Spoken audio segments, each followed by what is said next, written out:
আমরা সবসময় বলে আসছি বিএনপি সবসময় শান্তিপূর্ণ দল। বিএনপি গণতন্ত্রে বিশ্বাস করে, মত প্রকাশের স্বাধীনতার জন্য বিএনপি হাজার হাজার শহীদ হয়েছে। সেখানে আমরা বলতে চাই আমাদের নেতা কর্মীরা সর্বোচ্চ সংযম ধরবে, সর্বোচ্চ ধৈর্য ধারণ করবে। আমাদের নেতা কর্মীরা কাউকে আক্রমণ করবে না। আমরা শুধু এতটুকু বলতে চাই আমাদের নিজেদেরকে বাঁচানোর অধিকার আমাদের আছে। আমাদের উপরে কেউ জুলুম করতে আসলে তাদেরকে প্রতিহত করার অধিকার আমাদের আছে। এটা ধর্মই আমাদেরকে দিয়েছে। কিন্তু আমরা বলতে চাই আমাদের নিজেদের পক্ষ থেকে আমরা কাউকে আক্রমণ করব না, এবং আমাদের এই অঞ্চলের সমস্ত নেতা কর্মীদের প্রতি আমাদের নির্দেশনা আছে, আমরা সর্বোচ্চ ধৈর্য ধারণ করব। কারণ আমরা গণতান্ত্রিক প্রতিষ্ঠার জন্য, ভোটাধিকারের জন্য আমরা যে লড়াই করছি সেই লড়াই অব্যাহত আছে, এবং যতদিন পর্যন্ত এদেশে একটি গণতান্ত্রিক আবহাওয়া তৈরি না হবে ততদিন পর্যন্ত আমরা সবাই ধৈর্যের সাথে এটা রক্ষা করবো। এবং জনগণ যদি আমাদেরকে ভোট দিয়ে এই দেশ সেবা করার সুযোগ দান করে, অবশ্যই আমরা সবাইকে নিয়ে এই দেশ গঠন করব। পাশাপাশি আর একটা জিনিস বলতে চাই, এখনো আজকে আপনারা এখানে আসছেন, দেখছেন এই কাশেম বাজার এই সমস্ত ব্যবসায়ীরা আতঙ্কিত।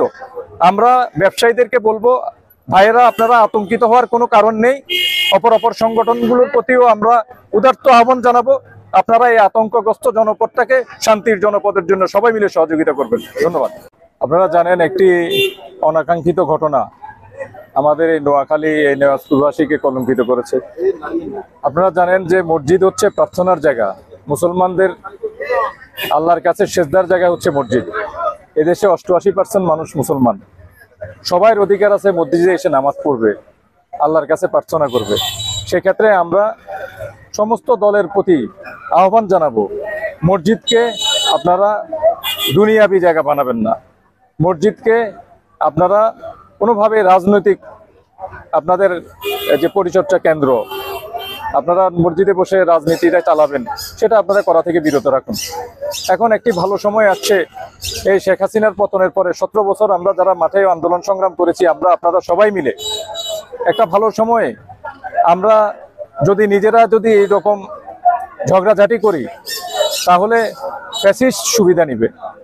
আমরা আল্লাহর ওয়াস্তে সবাইকে ধৈর্য ধারণ করতে বলবো, এবং আমরা বলবো যে কষ্টার্জিত যে গণতন্ত্র আমরা পুনঃপ্রতিষ্ঠার লড়াইয়ে সবাই এই কষ্ট করেছি, আমাদের অনেক শহীদ হয়েছে, হাজার হাজার লক্ষ লক্ষ নেতা কর্মী আমরা জেল খেটেছি, নির্যাতন ভোগ করেছি। এখন আমাদের নিজেদের মধ্যে এই ছোটখাটো বিষয়গুলো নিয়ে ভুল বোঝাবুঝির কারণে আজকে ফ্যাসিস্টরা অট্টহাসি দিচ্ছে।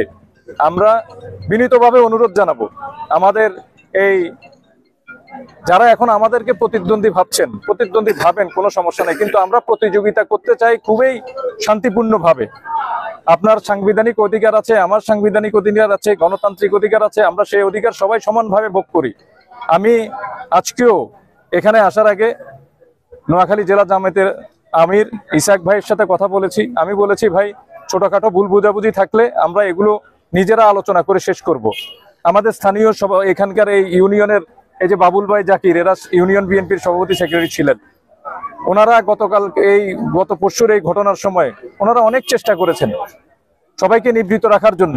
নিবৃত করতে এসে আমাদের অনেক ভাই রক্তাক্ত জখম হয়েছে। আপনারা আজকে আমার সাথে গিয়েছেন, অন্তত 30 জনের উপরে আমাদের আহত নেতা কর্মী দেখে গেছেন। এক পরিবারে 6-7 জন পর্যন্ত আহত হয়েছে, এবং বয়োজ্যেষ্ঠ 65-70 বছরের বৃদ্ধ যারা এখানে নামাজ পড়তে আসছেন তারাও আহত হয়েছেন। আমরা সবকিছুই জানি, আমরা কাউকে দায়ী করছি না, কিন্তু আমরা শুধু এতটুকু বলবো যে আপনি যদি জুলুম করেন, আপনি যদি অন্যায় করেন, আপনি যদি অত্যাচার করেন, তাহলে হাসরে আপনাকে আল্লাহর কাছে গিয়ে এটার জবাব দিতে হবে। আপনি যদি মুসলমান হন, আপনার মধ্যে সেই ভয় যদি থাকে, তাহলে আমরা আশা করব প্রার্থনার জায়গাটাকে, আল্লাহর কাছে সেজদার জায়গাটাকে আমরা রাজনীতির কেন্দ্রবিন্দু এবং রাজনীতির এই ক্লাব বানাবো না।